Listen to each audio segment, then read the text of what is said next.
at a point the psalmist said, my feet almost slipped when I consider the prosperity of the wicked. So at the point he looked away. At the point he was carried away. He began to see their SUV. He began to see what they achieved. He said, my feet almost slipped when I consider the prosperity of the wicked. And it's true today. Just look outside. Why do you think a young boy, 25 years old, 30 years old, will be willing to sacrifice his mother?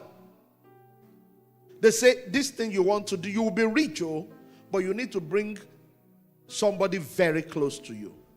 Say, who is the person? Say, it has to be your mother. That's what this sacrifice requires. Say, if it is to be rich in life, I will do it too. Meanwhile, this person, God has a plan for him to be rich. He just has to wait some more. He just has to wait some more. Lack of contentment leads to lack of patience in our lives.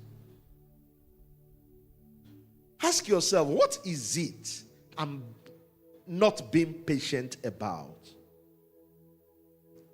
What is it? Whenever you're under that pressure, I have to do it now, I have to do it now, I have to do it now, check it. That lack of contentment is inside you. You are not being appeased. You are not allowing God to have his way. You are not allowing the calendar of God to run in your life. And when you do things that God does not want to give you now, you have to cope with things that God could have delivered you from now.